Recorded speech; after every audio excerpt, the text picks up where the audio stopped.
Welcome back to the Cream City Club podcast. I'm Spencer Michaelis. I'm here, as always, with Gunnar Amelunk. Gunnar, how are you doing tonight? I don't know. I think if the Mets had a roof, I'd be a little happier than I am right now. But either way, we'll have games tomorrow, it looks like. So I should be in a better mood. So how you doing, Spencer? I'm doing all right. I'm doing okay. It would make more sense to me if maybe, at the beginning of the year when there's going to be bad weather and cold, maybe the Brewers get an opening day series at some point instead of always starting on the road. That would be Ah, something. A team with a roof and the capability to play under any circumstances, but it's fine. It's fine. They can go to New York where it's always very nice this time of year. No, other than that, I'm doing great. I'm excited to try and keep up with the game tomorrow while I'm working and hopefully catch some of that. But before we get into any of that, if you are listening and you haven't yet subscribed, please take a moment to do so on whatever platform you are listening on. Follow us on Twitter at the Cream City Pod to stay up to date on these episode releases. And as you may have guessed, today is going to be a Brewers focused episode. So, Gunnar, what do we got coming up? we'll be talking about opening day, of course, which was supposed to be today, as I mentioned, but is getting moved to tomorrow, Friday. We got some horrible news on the last day of spring training, at least games wise. Garrett Mitchell went down with the injury. We'll update you on that, how it affects the opening day roster. Speaking of that opening day roster, we'll have our full reactions since we're going to do maybe a prediction one, but really with all the movements and everything else that happened, it actually ends up working out pretty good that we just kind of get to react to it and figure out or talk about who made it and who didn't. And then maybe a little bit of a Mets series preview since we have the opening day starters at least, and then the projected one throughout the weekend. And then some other this little tidbits and other odds and ends that we've got throughout the podcast. So, Spencer, with opening day being moved from Thursday to Friday, I guess we're sad in that about that in general, but I've got a little bone to pick, and I've cut out a little section here where I can bring up an argument that I've got. Um, I don't understand why the MLB always has these opening days, opening series, really. They're always early games, starting at like noon or one or maybe three at latest. But for sure, the Brewers have always had a earlier day. And I know people like to make a day out of it and take work off, but as you kind of mentioned too, it just stinks having a game at noon or one on because it's like a holiday almost opening day and you want to be able to watch it.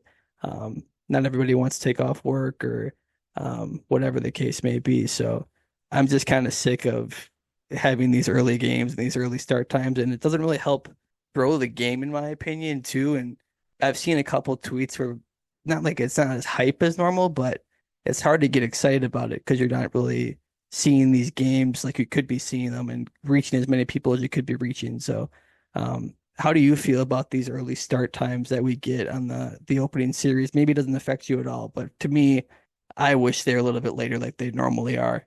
Yeah.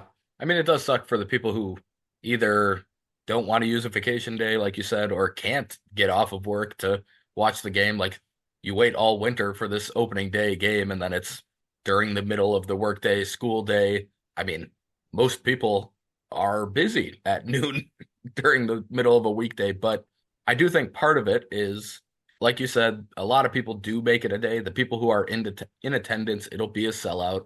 They're going to have a pretty full crowd no matter what.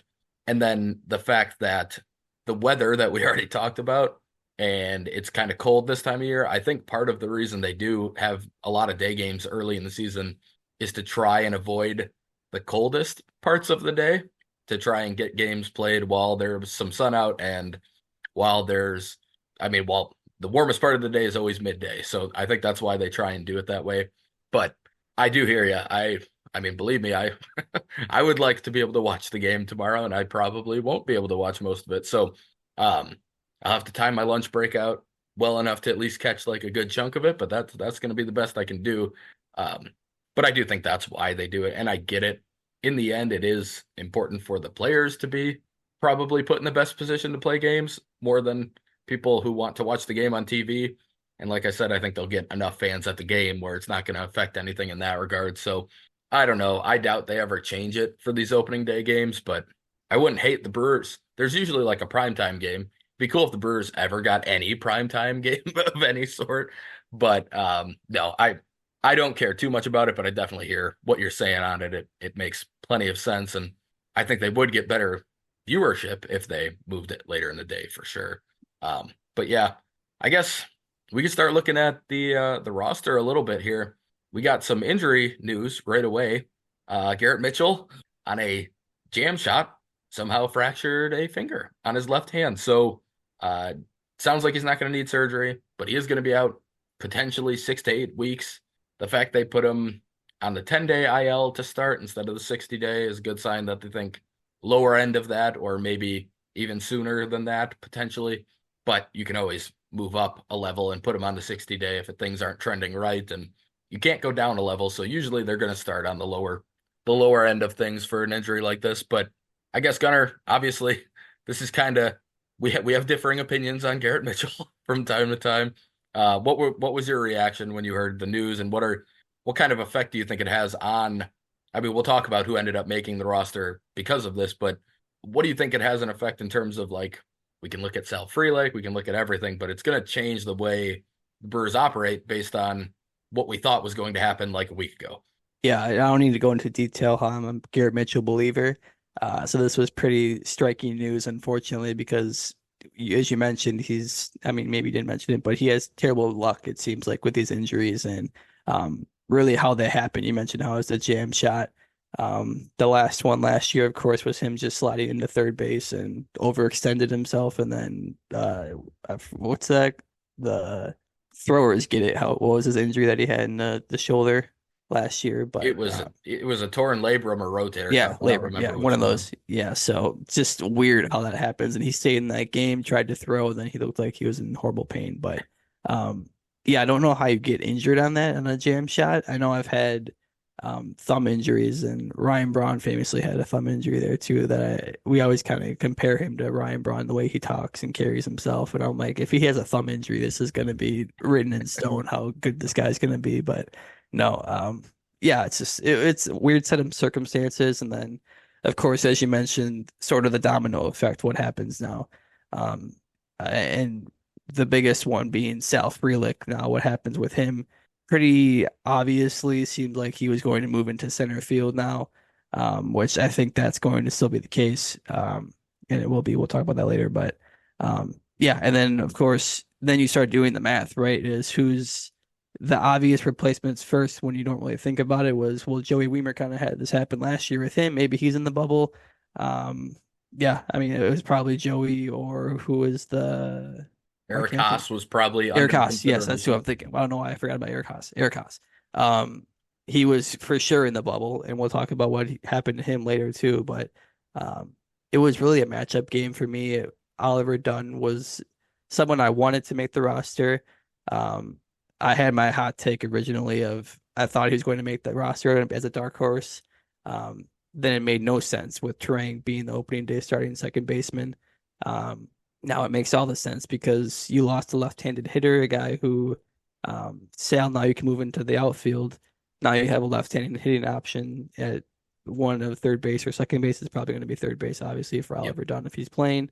So now it's just open wide up for him. So slide into what it means more for Oliver Dunn, since now we know he didn't make the roster, and he's probably going to play against right-handed pitchers for the most part, which should be a lot of at bats for him. So I think it's horrible news for Garrett Mitchell, of course, but we don't like Bryce Turang, unfortunately, and he's going to now get a chance to prove himself. So again, going to be rooting for him, but I think this is sort of in a way, it's almost like a free trial period for Oliver Dunn to compete with Bryce Turang in a weird way. Who knows how they view Bryce Turang? Maybe this will mean nothing. Oliver Dunn could play decent, and then they still send him down for Garrett Mitchell. Who knows what the case is when it's a month from now? But I think if Oliver Dunn does show a lot compared to Bryce Turang, who might not show a lot, maybe you see now Oliver Dunn gets to stay up. And that's kind of happened to Joey Weimer last year too, is he had a hot start. Things happened, the way injuries happened, then he just got to stay up. Who knows if he even gets that chance if injury doesn't happen. So um, I like Oliver Dunn a lot. We've talked all about him. Hits the ball hard, plays hard in general. He runs fast, good athlete. I know he had strikeout problems, but um, just a guy I'm more excited about as a hitter in general. And like I said, he's going to get a lot of chances facing right-handed hitter or pitchers too. So, um, going to see a lot of Oliver Dunn, going to get a lot of chances. I believe in the bat for sure. And that's just how I'm viewing it really is. In my head, it's a competition with Bryce Terang, even though it's probably not going to be that way. I'll be comparing them for the next month for sure. So, um, Spencer, are you happy that like I said, it's a domino effect. So it almost was obviously going to be Oliver Dunn, but they could have went different directions. Of course, Eric Haas was there too. And you can kind of go into what we ended up happening with Eric Haas. But first, were you shocked with us picking Oliver Dunn out of the other options? No, no, I was not. I wasn't surprised at all. Like you said, it kind of, once you thought about it, lined up the most. I mean, Frelick at third was a fun idea, and it still might be something they use throughout the courses of games and stuff. But once Mitchell was out, Frelick going back to the outfield made all the sense in the world. It didn't really make sense to force him into the infield when there was now a need for a left-handed bat in the outfield. So you figured maybe it would be Haas just because of the insane spring that he did have. It just didn't make sense to carry three catchers. It never did. I've always been against that idea.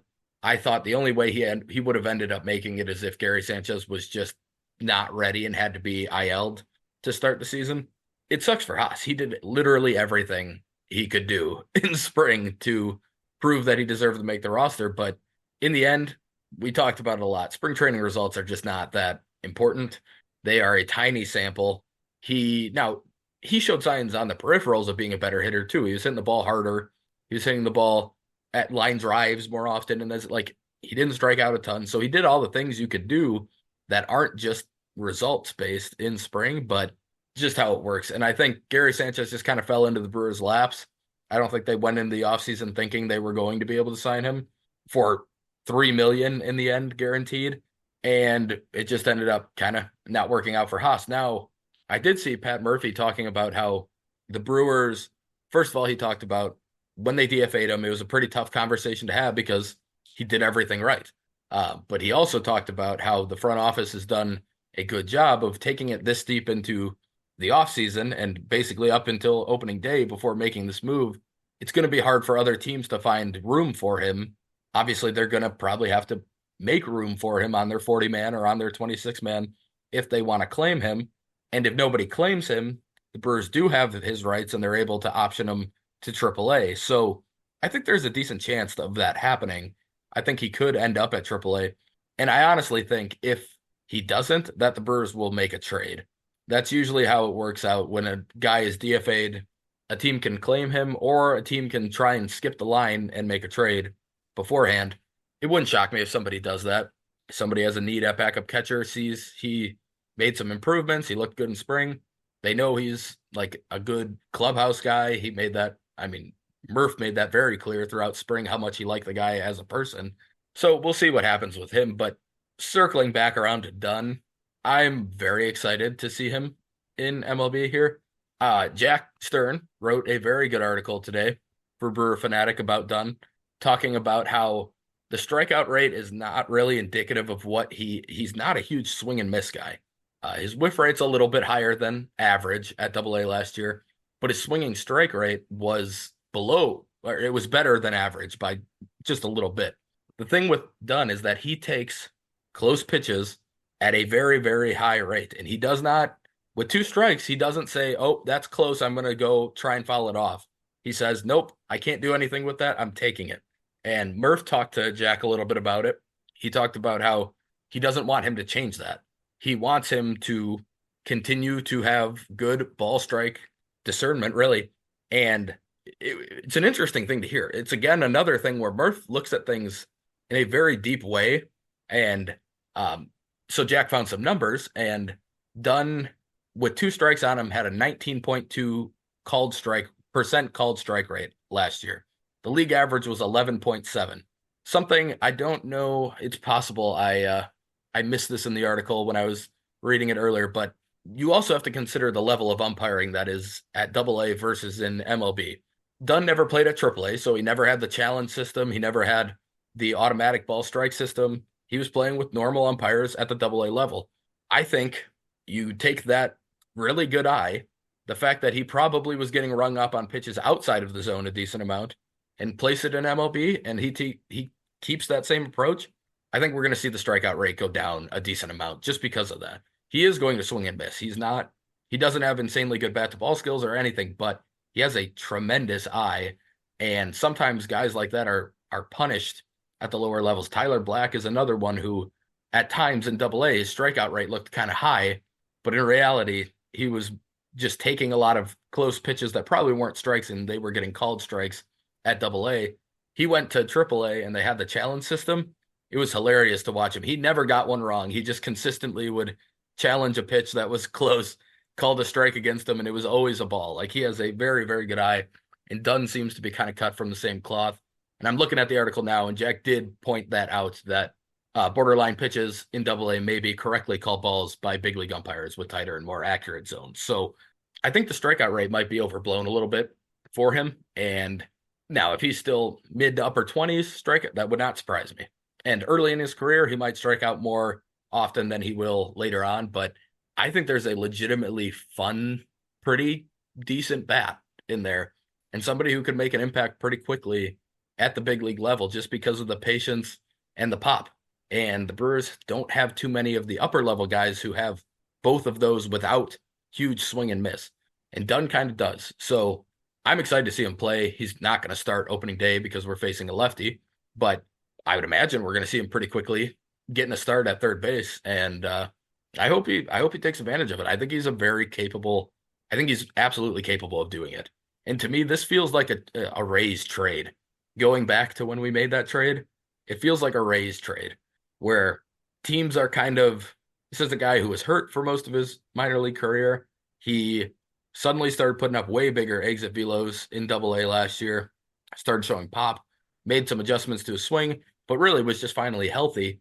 But he was an older prospect and he was Rule 5 eligible, and teams just don't go after those types very often. And the Brewers took a chance on him, gave up Robert Moore and Hendry Mendez, who, again, we talked about it at the time, not a big fan of either of them. So I was happy with the trade to begin with. But the more we've learned about him, I think it's even more interesting. And I think there's a pretty good chance this could look like a really big steal by the end of the season, or even in a few seasons with Dunn. So Gunnar, I have to give you credit. It was a backwards way to do it, but you did get that correct. Your dark horse candidate was correct. So, um, yeah, I don't know if you got anything else to add on Dunn there, but Yeah, I mean, a little bit. I think people don't forget about he's obviously a rookie, which I mean, people aren't going to forget that. But the people that what they're going to forget is that he's an older rookie. It doesn't seem like a normal case as you laid out. So it's a race type trade because he's like a late bloomer in a way, but he had injuries and all that. But he's got to be in a situation where you can just let him play and figure it out at the MLB level too. I like this chances more being a guy that walks, like you said, and having the eye that he has.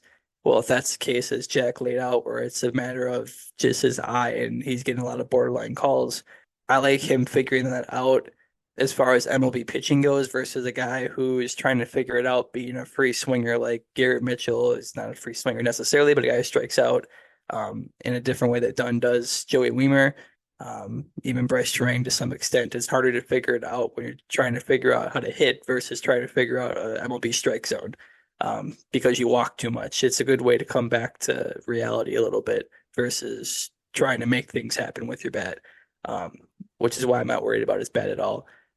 The last thing I would say too about him is didn't hear him talk much throughout spring training, but that could be my own fault too. I don't know if there's or interviews out or whatever, but didn't seem like much. But he had one today where he was talking about how he got the call to be in the big leagues. I think it started out with him talking to Murph, and he said he didn't even bring up the fact that he was on the opening day roster. He just talked to him casually for 5 minutes about nothing until he finally told him that he made it.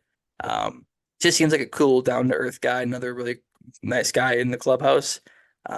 Super grateful to be there. He said that he would walk to New York if he had to be able to make it. So, yeah, I mean, I'm just knowing that now too is how good of a person he is, and all the reasons that we laid out why he's could be a really good steal for us. I'm excited about it, and you got to fit into how Ortiz gets at bats, and I think maybe that competition between him and Terang gets figured out sooner than we talked about that leash with Terang. maybe that leash now gets a little shorter with having done up, and if he's really outperforming him, and you got to get Ortiz who's performing, who knows, maybe Dunn could be a second base option too pretty fast. So excited for it's always good to have competition. It was Terang, we talked about the confidence in the backwards way of saying this is your job, but this can be your job, but you also now get to look across the diamond and see another guy who could also take your job at the same time. So competition never hurts for sure. And yeah, I mean, yeah, that's all I got to say for that. And I guess with the Haas news, since I didn't comment on that either, um, I would be more concerned with, not concerned, I guess, but with the way Murph was talking about Haas, I a trade's a smart option, but I also feel like we want to keep him. So if he does stick at our team, I wouldn't be shocked if he was stuck in AAA too, just for how much we actually do seem to like him. And it's a good option. You're going to need a third catcher probably at some point throughout the year,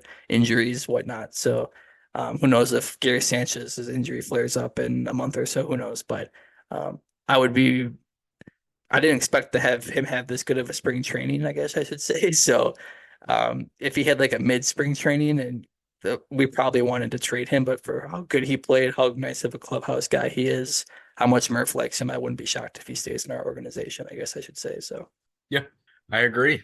All right, let's take a look at the rest of the roster then. So, got released earlier today. I don't know that they necessarily broke it down this way, but this is what we pieced together for the starting rotation so far. Freddie Peralta is obviously the opening day starter. DL Hall is getting game two. Colin Ray is getting game three. After that, it sounds like Joe Ross is going to be the fourth starter. And then, based on who made the roster, Jacob Junis would have to be the fifth. Now, had they not been rained out today and they had played today, they probably could have got by with four starters for a little bit here because of the off days they have mixed in. I'm not as sure that they can now, so they probably are going to need a fifth starter, and it would seem that Jacob Junis is going to be that guy. And then in the pen, you got Abner Uribe, Piguero, Piamps, Hobie, Bryce Wilson, McGill, uh, Brian Hudson, and Thiago Vieira. So let's take a look at the pitchers first, Gunner. I guess the main thing that stands out to me is DL Hall getting that number two spot. Who knows if that would have been Wade Miley if he was healthy, but either way, I think they made it pretty clear that they view DL Hall as a starter, and which is what we've been anticipating. But good to kind of finally see it concrete. He's a starting pitcher. I think the other thing that kind of stands out to me, and we've known about all of these guys making the roster. It's not like any of these are a surprise, but Vieira making his first opening day roster at his age is just cool. It's really cool to see him having worked his way back to MLB after being uh, in Asia. I can't remember which league he was playing in, but he went over there for a few years. He worked his way back, minor league deal with the Brewers, found his way back up in the majors last year, and then probably with the help of some of these injuries we've seen, but he made an opening day roster, which is really, really cool for him. Uh, Joe Ross being a starter just blows my mind. I don't know why we're doing that, but he's starting, so hopefully it works out. To me, you could make him almost an Elvis Peguero type pitcher in the bullpen, but he's a two pitch guy who has two other really bad pitches that don't really do anything. I don't understand why he's starting, but he is, and I'm gonna root for him. I hope it goes well. Anybody kind of stand out to you, Gunner, from that group, or anything? We've known who was making it for a while, but did anybody surprise you in terms of maybe not making it, or anybody who did get the call that you thought might be in AAA? Ross for sure. I thought I was just being stupid why he was in the starting rotation. I was going to ask you today, but I was a little confused by that. But also, you look at our options, and another injury happened that we'll talk about later, which he wasn't going to make the big league roster, that guy. But um, there's a lot of youth that could come up pretty fast, and maybe that will just be eliminated, and then he gets to be our tool in the bullpen like we want him to be. Just a weird way to start for him, but I know I flagged Brian Hudson to you. I wanted him to make the roster for sure. Um, Wade Miley getting hurt, you mentioned to me being a lefty. That makes some sense there too. Wade also would be starting, I assume, which that could be another starting rotation spot, obviously. Um, and yeah, I mean, I wanted to see Brian Hudson for sure. That was my one guy that I wanted to see. Um, JB Bukauskas, wasn't he a guy who was on the bubble too, or something like that? Yeah, he got a That you fourth option year, which is why he didn't make it. I think they would have found space for him over a guy like Hudson probably if Yeah. he wasn't optionable. But Yeah, this those guys for me. I know that that was another guy that people wanted to see. So rotation looks a little weak to me right now, but injuries and all that, it'll look fine when we need to look fine. So you're just hoping to make do early in the season. yeah, and I think it's important to note that one, we don't know if Junis is the fifth starter. We don't know what they're going to do in Yeah. that regard. And two, the opening day roster is the opening day roster for Friday, March 29th, and then Hmm. the roster can change the next day. This it's all fun to talk about, and obviously we're doing it. We're breaking it down right now, but it doesn't mean that much. Like this roster is going to change. The Brewers will probably filter through at least 40 some players on MLB roster this year. It's always how it goes. I remember G-Man Choi scoring the game-winning run on opening day a few years ago and then getting DFA'd like a day later. Not a couple years ago. That was 2018. Jesus, that's 6 years ago.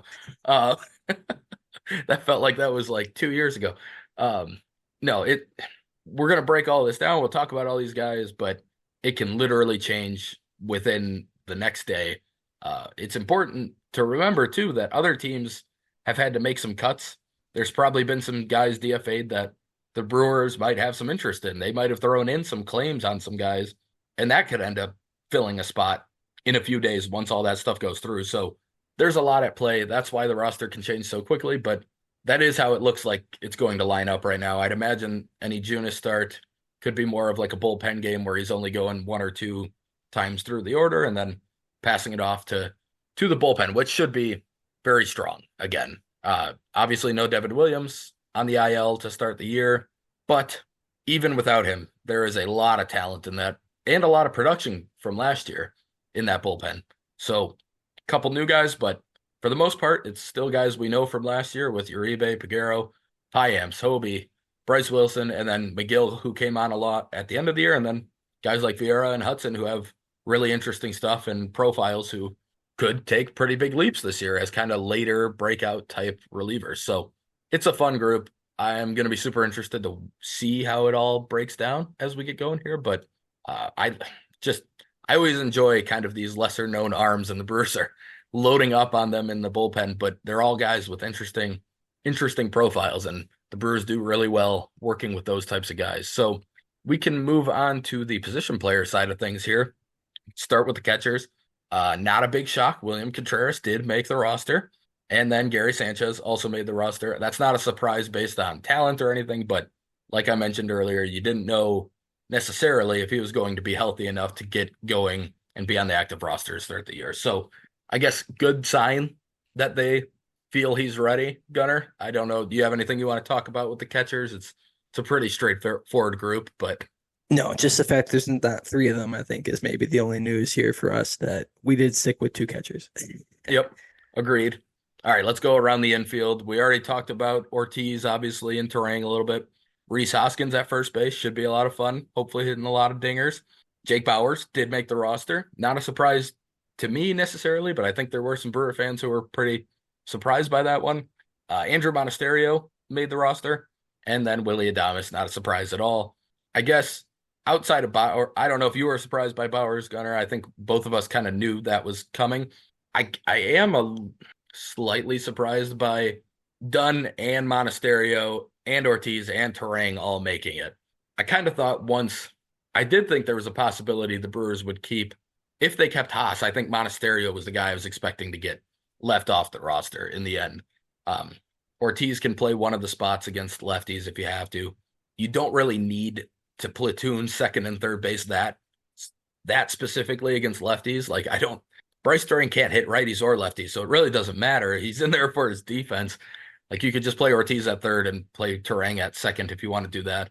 But that's maybe the only semi surprise. It didn't shock me or anything to see him on the roster. I just wasn't 100% sure. He felt like the one guy to me who might be on the chopping block if they decided to go with Haas for three. So any thoughts for you on the infield group? No, I had the same two main ones for sure. With Bowers, I saw people being shocked too. Much to like the reasons why Dunn didn't make sense with Terang and Mitchell being on the roster as far as a numbers game. Really, I feel like Bowers just makes a ton of sense, being that he is a lefty. Gives us another option, power hitting guy that we don't really have of those amongst those guys outside of Reese. DH option, being a lefty too, just made a ton of sense. I wanted him to make the roster. It seemed like it was writing on the wall. I didn't even consider him not making the roster. That's why I was shocked about people saying that. The other note too, like you said, with all those guys being that who made it, um, trying to find at bats for everybody seems a little weird as far as if you're going like straight platoons and all of that.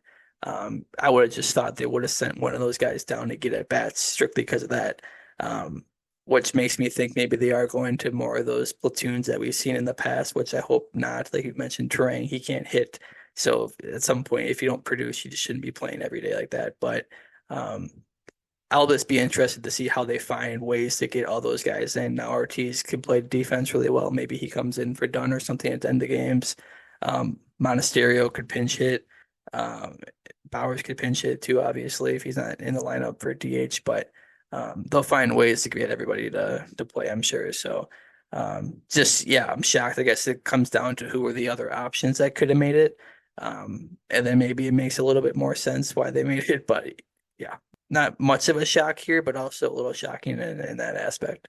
Yeah, I think we're pretty much on the same page with the infield there. So we'll move on to the outfield. I guess to me the only surprise here isn't the people who made the roster, but that they only took four, and they don't really have people outside of these four who are able to play the outfield, which is a little different than what we've seen in the past. But the four are Sal Frelick, Christian Yelich, Blake Perkins, and our favorite Jackson Churio. Finally getting to see him on the opening day roster there was pretty cool. Um, Obviously, we kind of knew it was coming, and we knew it for sure was coming as of like a week and a half ago. But it's, I mean, that's the main headliner. I feel like with that group is Churio, of course. Blake Perkins making it over Weimer doesn't really surprise me, but I think it may have surprised some people. To me, Weimer needs to get regular at bats in AAA, and he needs to work on his new stance and his new load and his new setup, and he needs to do that with regular at bats that aren't super important, something where he can work through the struggles and work through the changes. And so doing that in Nashville makes more sense than him doing that at MLB with irregular at bats. Perkins is also kind of the perfect fourth outfielder in that he plays all three positions really well. You can make the argument he's the best defensive outfielder out of all of them, which is insane because it's a very, very good group of defensive outfielders the Brewers have. And he's just extremely, extremely good in the outfield. He's a switch hitter. He's not great from either side, but he's capable. He shouldn't have terrible platoon splits. So I think what you're kind of looking at with the outfield is now you're going to see Frelick in center against righties. I think there's a decent chance you're going to see him against lefties a good chunk of the time too. I don't think Perkins will get too many starts, but that's me guessing. But I think if Perkins is getting starts, it's probably going to be against lefties. I doubt he's going. Maybe he will, but I'd be surprised if Frelick is not starting opening day and Perkins is, just because it's Quintana on the mound. I would still like to see Frelick in the lineup on opening day over him, but Churio should be playing pretty much every day. Obviously, you're going to give him days off and breaks, and he's a rookie. He's got a lot of stuff to deal with. He's going to need mental breaks probably at some point just because of everything, how it all piles up. But, and then Yelich is going to be in there every day again because, I mean, Perkins maybe spells Yelich against the lefty once in a while, but that's kind of the case. Like Yelich is going to be playing almost every day. And I suppose one way Perkins might get more playing time is Yelich DH days, which I think we will see a chunk of Yelich at DH. But yeah, the only surprise to me here is the four and not having anybody with outfield versatility anywhere else on the field. Now, I guess I should point out Jake Bauers has played outfield in the majors, in the corners. I don't think he spent any time there in spring, so it doesn't seem like they're planning for him to be able to do that. But if anybody were to go out there, it would probably be him. But Gunnar, what were your thoughts on the outfield? Yeah, I thought because I mean Yelich won a Gold Glove, so he played center field. I guess he can play everywhere. But of those other three guys, they can move around pretty easily through those three spots. So maybe you can make it up that way, with only having four guys. Especially when we thought we've had how many countless of conversations of we have six outfielders. What are we going to do? And then what happens is Mitchell gets hurt and Weimer's not on the roster anymore, and then this is what happens. Um, And because of those two things, really, that you stole it out of my mouth was Yelts is going to be in left field a lot too. And still will be DHing because of his whatever, trying to keep him healthy and keep him in the lineup, of course, but um, maybe less of pressure in a way to get all those guys at bats if they were to all prove themselves and make it. But I think I saw a quote from Kurt had his maybe an article or something where he talked about maybe Perkins is secretly our best defensive outfielder, which no one seems to really know about because he's maybe the least popular of all those names, but um, because he can do that play everywhere. Um, a Swiss Army knife in that sense of where you can just plug and play it whenever you want.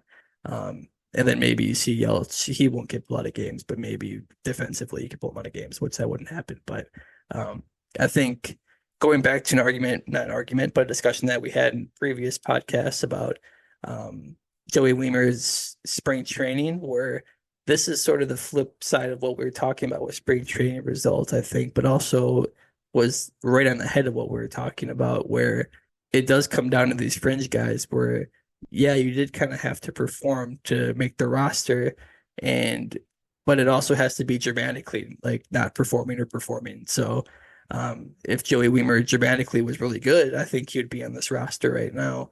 Unfortunately, he was dramatically bad, and the fact that he had no extra base hits, at least going into that last weekend of spring training, I don't know if he ended up hitting one, but no, he did not. Spencer says so. Um, didn't do well, and when it comes down to Perkins, you allude to it a little bit. I think he makes more sense as a fourth outfielder where Joey needs at bats and we have bigger aspirations for him to be better than that. He could maybe do the same type of role that Perkins could do if you wanted him to, but that's not, like I said, it's not the vision for him. So um, I think it did kind of come down to that fringe idea that we are talking about with those fringe guys, where this was the last spot to get Joey did not do good at all. I mean, Perkins didn't have a good hitting spring at all either, really. Um, it just came down to who fits better that role. So, um, just kind of funny how it ended up all laying out sort of how we talked about. Um, and that's what happened. Yeah, I think that is a big part of it is that Perkins is resigned to that fourth outfield role. Like he could step in and be a starter if you need him to, but that's kind of where his career path is leading is towards him being a super sub in the outfield where he can come in and play fantastic defense at all three spots. And that Kurt article actually was about him being potentially the best outfielder in baseball defensively. Sure. And uh, a Brewers front office member told Kurt, he said in the article last year that they believed he was the best defensive outfielder in all of baseball. And metrics back it up on like a per play basis. He is. If you took out what he did defensively last year and spread it out over a whole season, like he would have been the best defensive outfielder in baseball. And that's insane. And it's a credit to him. It gives him a chance to make a roster probably for a long time, even if it's not the Brewers roster in the future there's going to be teams who are going to want him on their team because of that defense. With Weimer, like you said, you got to get him the chance to keep growing. And in reality, he was probably rushed to the majors last year because of the injuries that we talked about. Now he's basically missing a year of development under his belt right now. And this would be a good year to try and make up for it if everyone else can stay healthy. Mitchell's injury already puts it kind of up against the clock a little bit because one more and it's probably Weimer coming up to play because there's not too many more guys waiting in the wings ready to go. You could make an argument for like a Brewer Hicklin who had a good spring and has played in MLB shortly before, but for the most part, the upper level outfielders are not quite ready for the big leagues. So Weimer's probably next in line. So you got to hope everyone else stays healthy. But for now, let him develop, let him figure things out, let him figure out the new everything that he's doing new on the offensive side of the ball. The defense will be there, the arm will be there. That's not going to be a concern. But you want him to be a legitimate starting level outfielder in the future, and having him get irregular at bats at the MLB level isn't going to help him do that. So that all made sense to me. I was just, again, slightly surprised. There aren't many options for the Brewers in the way that they used to with guys like Jace Peterson and Aaron who did play some outfield while also being able to play all over the infield. Like they don't really have guys like that. The only one who's done some outfield work is Owen Miller, and he can stay in Nashville. We're good. He can have fun in Nashville and hang out with his buddies there. Um, but yeah, I think just to jump into Churio a little bit, So I saw, I believe it was Sarah Langs on Twitter who tweeted out that Churio would be the fifth youngest all time to play on opening day if he plays tomorrow, which against the lefty, I can't imagine they're going to sit him on opening day. Um, First of all, really cool stat. Robin Yount was actually two of the four players that were younger than Churio because he did it as an 18 and a 19-year-old, which was that, I mean, that's incredible thinking back on it. And I knew he only played a year in A ball and then went straight to the majors to start, but just putting it in historical perspective with everybody else, like Wasn't his that's nickname absolutely, the kid too? So that makes a lot of yeah, sense now. yeah. He It's literally still was. just absolutely insane to be able to do that at the age we were starting college at. Like that's that's incredible. But it sounds like Cherio's going to be in right field. Obviously, we talked about Frelick in center, probably Perkins in center. If Mitchell had made the roster, he was going to be in center. Um, I guess the only thing for me, I'm okay with them doing that because I do think the other guys are better center fielders. I still just keep coming back to the fact that they didn't cross train him at these positions when he was in the minors. And I don't get it. I don't get it at all. Like they did it with Frelick and Mitchell and Weimer. They are doing it with, well, Luis Lara has pretty much only played center so far too, but I don't understand why they never gave him those opportunities because when he did go out there in spring, it wasn't great. And when you're, I mean, you can speak on it. I'll let you speak on it a little bit because you obviously played center and then at times were moved to a corner. And there's quite a bit of difference in the way that the ball comes off the bat, the way you're reading the ball off the bat, the way you have to play side corners and walls and stuff into the corner. It's way different than being in center where it's all open space. And unless you're running straight back or into a gap, you're not hitting a fence. You're not worrying about any of that stuff. So, yeah, why don't you talk a little bit about for you what that adjustment was like when you had to move to a corner and if you think it is it as easy as it looks is how I guess is how I would phrase my question.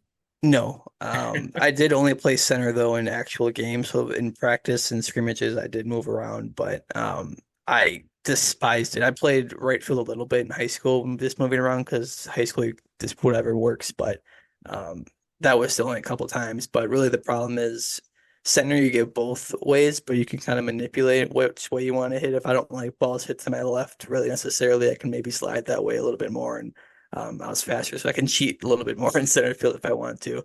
Um, but even that way, the way that the ball moves is completely different. And right field, things sort of cut back to you, where in center and left, it cuts away from you, what you're running through it or kind of with it more. And maybe it's just because I'm used to it in center field, but Jackson clearly is used to center field too. In a situation like you laid out, where he's playing center field throughout his whole professional career, really. Um, I thought maybe it just gave us more consistency, maybe as an option, because then it lays down to just Sal and Perkins, you're in center field, Jackson, you're in right field. And then it was supposed to be Mitchell, obviously, in center field too. So um, maybe just a way to find us some more consistency for him, maybe too, and just saying this is what you have to work on this year.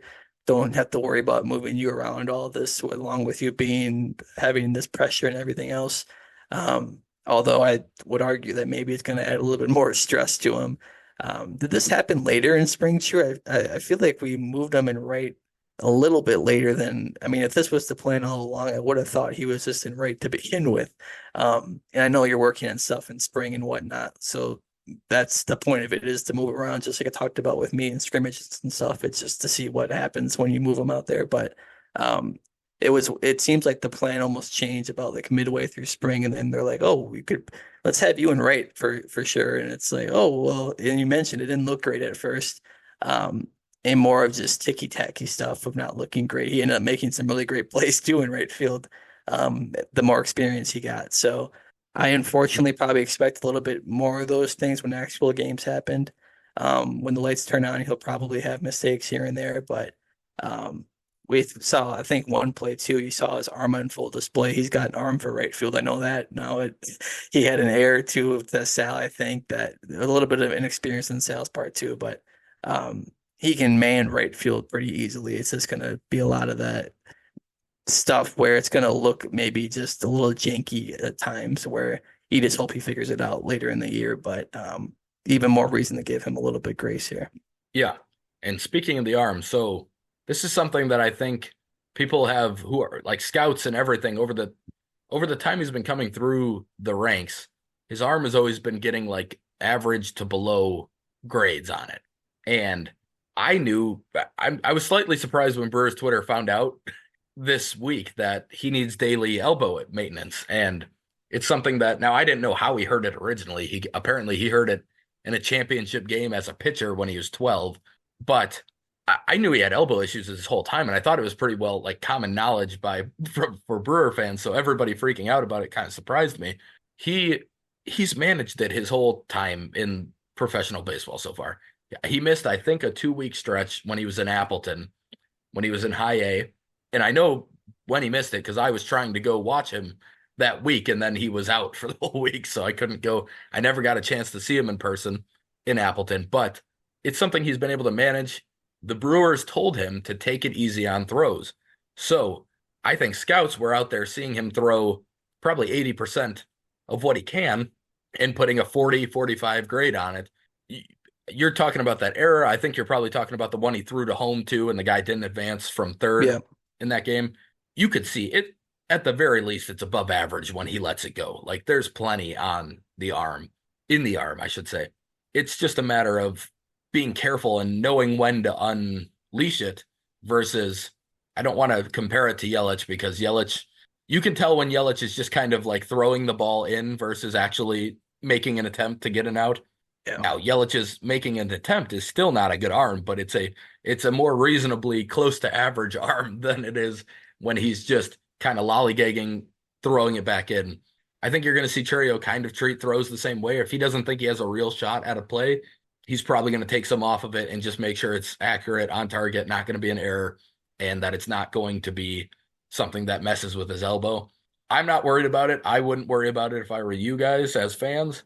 I don't think it's a big deal. I think it's something that I bet you more players deal with it than you think.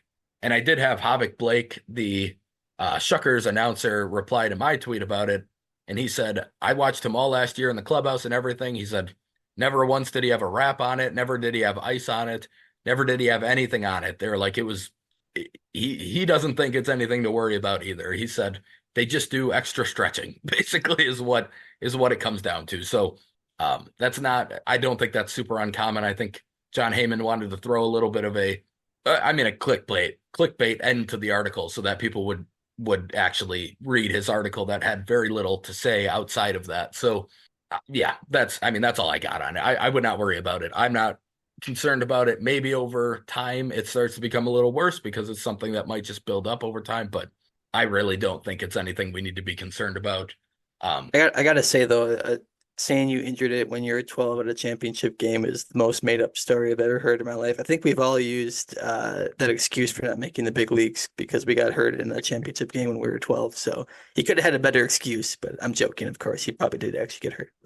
Well, he actually made the majors, so he doesn't need that. That was my joke as well, as he also made it. But no, I mean for how long he's had to manage it, and I think every baseball player, as you mentioned, has some sort of arm maintenance that they need. No, not everybody just wakes up and goes and plays baseball. I guarantee it. Every single player on the Brewers roster is getting their arm checked. The fact that people don't know about it and the fact that it is shocking, I think is even more of a reason why I'm actually confident because we didn't hear about it. He's in the big leagues. He's fine. And he's here right now and you don't hear about it. So Right. that to me right there tells me that he's healthy and he's going to be completely fine. Yeah.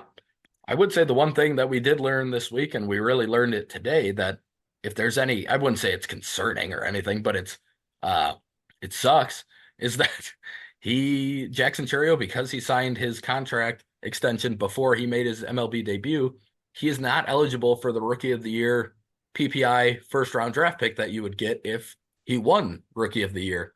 And frankly, I don't see him winning Rookie of the Year this year. One, because of a guy like Yamamoto, who's going to be a 27-year-old pitcher who's already in his prime. Being an NL rookie this year makes it already kind of tough. There's a lot of talented rookies in the NL this year, and I expect some struggles at times with Churio in his first season. I think he can have a solid season, but a Rookie of the Year season at 19 would be, or at just barely 20, would be pretty rare, and it would be in very impressive year. But it sucks that it's not on the table. the fact that he can't do it. And I don't understand the rule. Part of the reason they have the rule is to not like manipulate service time and to not screw them out of money. I would say giving them 80 million guaranteed is a much better, that's a better guarantee. Like that's better for them than it would be if they just made the opening day roster on the minimum. So I don't understand the point of the logic of that rule. And frankly, it almost makes me think the Brewers should have just waited until day 2 of the season to announce the extension. Just put him on the opening day roster, play the first game, and then go, oh yeah, and we agreed to a 8-year deal with Jackson Chourio. Like that would have changed the rule. Then you would have been fine because he played one game, and I will be like, that's stupid. But I guess on the other side of that, we did learn that Joey Ortiz does qualify for it. And while I would probably put that as a small likelihood of him actually winning a Rookie of the Year, I wouldn't rule it out. I think there's a possibility that he has like a really, really strong season, and it wouldn't surprise me.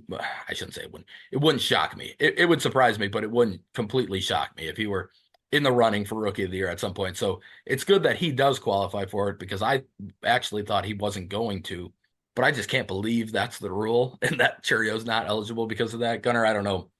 You keep shaking your head. I know. I'm sure you just agree Yeah, with me on this, but this is just yeah, dumb. I agree. I mean, it's the point of the rule was so that you don't deter people from bringing up young guys, so you can manipulate it and they can actually make the team, and you get rewarded for that. Um, by him signing that contract with us and getting the money that he did, that guaranteed him to make the team. Now, it wasn't official, but it was officially pretty official secretly that we knew he was going to make the team because of him signing that back in December or whatever. So, um, that should be we should have got rewarded right away for we should have gotten a reward for doing that for taking a risk like that and buying into a guy who didn't even play in the bigs yet. Um, and then like you said, you just laid out how stupid it is. If we waited on day 2 to sign the same exact contract for the same exact deal, we would have got rewarded for that in the same way, like in the different way. It makes no sense. So, um, I'm shocked that they didn't actually figure that loophole out, because it seems really stupid now that you Yeah, laid it out like that. Because you think that would be like the most obvious thing. Like, couldn't we just wait that week and then sign them, and then it'd be the same thing? But right. I guess that's the MLB nowadays. So Yeah. Yeah. Well, I mean, either way, it's very fun that he's in the majors already. We get to watch Jackson Churio. And like yeah. I said, I doubt it ends up actually mattering, but it would, in a way, kind of suck if he wins Rookie of the Year and then you don't get the pick that everyone thought we would Hmm. get if he wins it. So, yeah, but I mean, I think that pretty much wraps up our roster talk. So we can jump into a little preview of this opening series. So, game one, opening day, tomorrow, today, when you're listening to this. But tomorrow when we're recording, Freddie Peralta against the Brewers' favorite, Jose Quintana. So I have this. I mean, if I were David Stearns, Jose Quintana would have started game one against the Brewers for me too. Like that has to be some sort of sick joke he's trying to play. And if it is, tip of the cap. I respect it a lot. As we all know, we've had our struggles with Quintana. We had one game. I recall one game where we kind of lit him up. I think Braun hit 2 homers off him in the first 2 innings. Yep. We had a couple other homers in that game against him. And then obviously game 163, we didn't light him up, but he was the starting pitcher and we won that game. So I'm counting it as we're counting it as a huge win against Jose Quintana. Um, no, but since he's left the Cubs and since he has aged a bit here and he missed most of, if not all of last season with an injury, I hope we can go out and actually put up some runs against them tomorrow. Like I said, I hope Frelick's in the lineup still against them, even though it's lefty lefty. But then I would imagine we're going to see Ortiz. I wonder if it's Monasterio and Ortiz instead of Terang at all. It wouldn't completely shock me if they go that route, but I also kind of have a feeling Terang's still just going to start at second base and Ortiz will be at third tomorrow. We won't see Powers tomorrow. I would imagine the DH is going to be Sanchez. Otherwise, it should be the normal. I mean, I would imagine it's going to be our normal starting lineup. Hoskins at first, Yelich in left, Churio in right, Frelick center, Adames obviously at short. I'm just going to be curious what the actual batting order looks like tomorrow. It sounds like Yelich is going back to the 3 hole from what we've heard. And I got no problem with that. I don't care. I didn't have any problem with him leading off either. I know some people weren't huge fans of that. I did like him in that leadoff role, but I do think a guy like Frelick can be a pretty perfect leadoff hitter as well, especially when he's at his best. So I'm also not a huge batting order guy, but Gunnar, I know you sometimes are. You got any really specific things you want to see out of the batting order? No, I think Yelich hitting third does open up the lineup a lot more. It feels a lot deeper when he is hitting third and doing that well at it. Um, I think why it made more sense to bat him leadoff recently is because the power it's come back a little bit to life, but he didn't have that insane power that he had, but he was still getting on base at an insane clip, which is pretty much the perfect leadoff hitter. Now, I don't care about if he had that insane power still and he was hitting leadoff, I would not care in that same sense. He's still getting on base at the same clip. It'd just be an added bonus. But um, in a way, it made more sense for our older roster, but in years past. But this roster, I think if you have him three, then like Reese four, Willie five, or something like that, man, that feels super, super deep in the middle.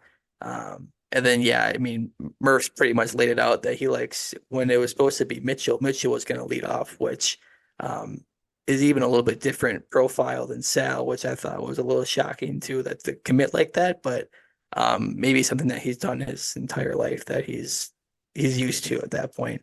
Um, but it seems like the maybe the theme here this season is going to be a little bit more consistency with lineups and guys where they're playing and where they're batting. With Craig, and this is not even a bad thing. I liked it too, but he was very free flowing with whoever could play anywhere. Anybody could bat anywhere. We've seen that with some of the janky lineups that we've had in the past that people like to make fun of somebody you don't even know is batting fourth. But it all makes sense with Craig, but or Greg, whatever his name is. So it's the other funny note. You mentioned Quintana. I just happened to look with Yelich, and he has a 500 OPS ish against Quintana in his career in like 30 at bats, which it makes no sense why we stink against him. I mean, it's lefty lefty, I guess too. It makes it more difficult, but yeah, I mean, lineup wise, I was going to ask you if Gary you think would DH because that'd be the first crack that we get to see it. I assume he would because it doesn't make sense for anybody else really. I mean, you could put like you mentioned Monasterio or Ortiz somehow in DH, but I expect both. I mean, Monasterio could play second, but I expect Ortiz to be at third, which is going to be fun to get a chance to look at him right away. So, yeah, pretty much it for the lineup wise. Yeah. Yeah.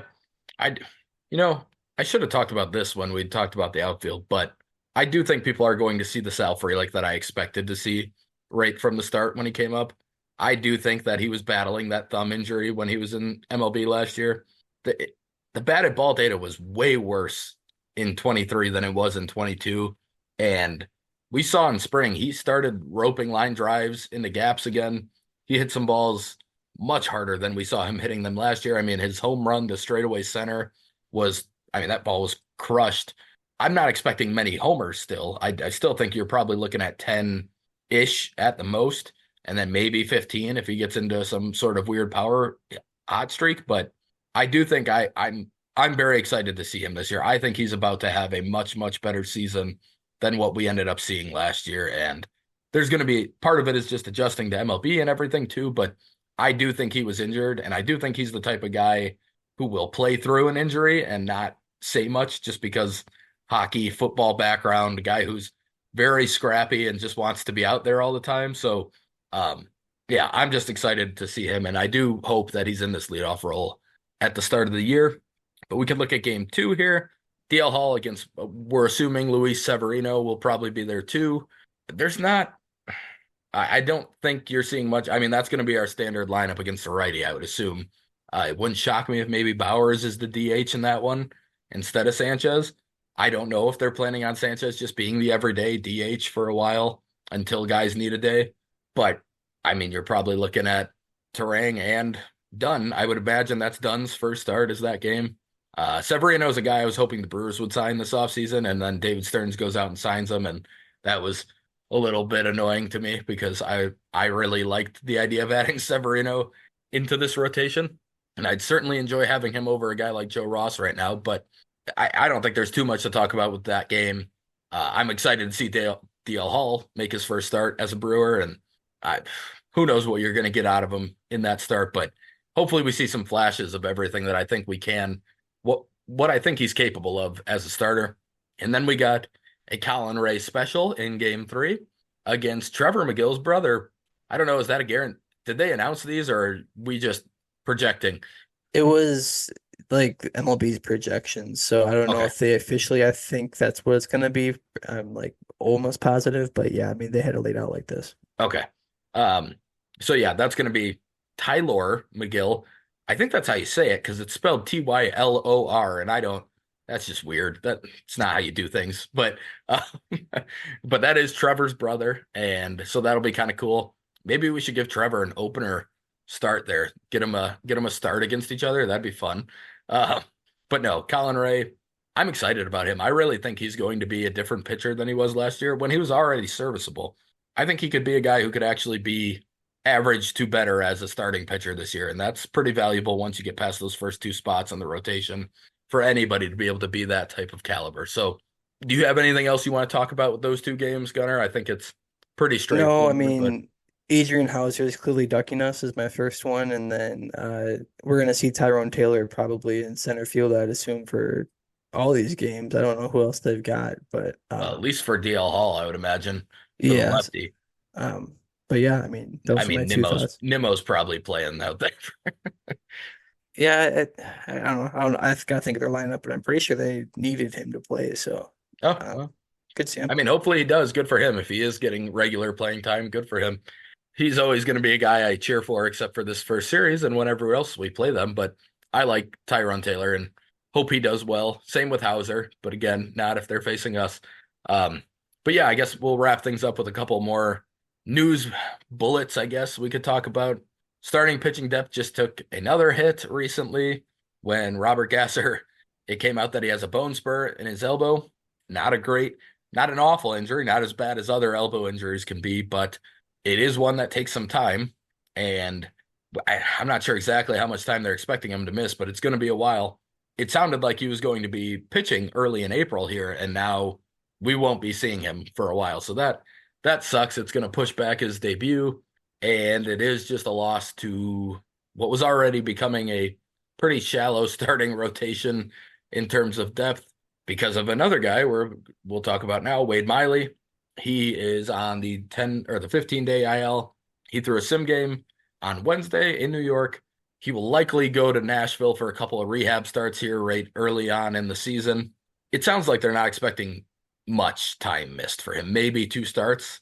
It wouldn't shock me if they think he could be back for the second, but I'm guessing they're looking at his third time through the rotation as the time they'll have him back. Um, and then speaking of another injured starter, Brandon Woodruff, the Associated Press reported, and this isn't exactly surprising news, but he's eyeing a 2025 return.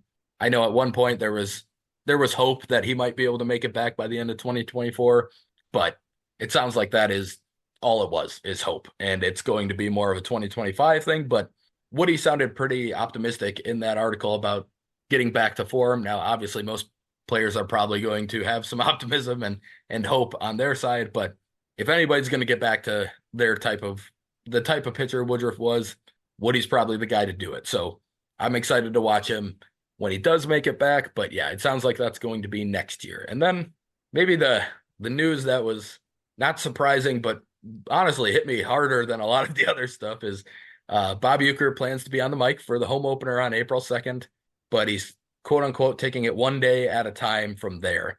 And man, the day I mean, retires or, I mean, knock on wood, hopefully he's not passing away in the middle of doing this at any point, but um, that's going to be a really hard day. like, it, don't get me wrong. Listening to him right now, it's not super easy to follow a game when he's announcing he's 90. Like, that's not shocking, but he's still so witty and he still tells great stories and he's still funny. Like, it's very easy to listen to him, even though you're not getting the greatest play-by-play anymore.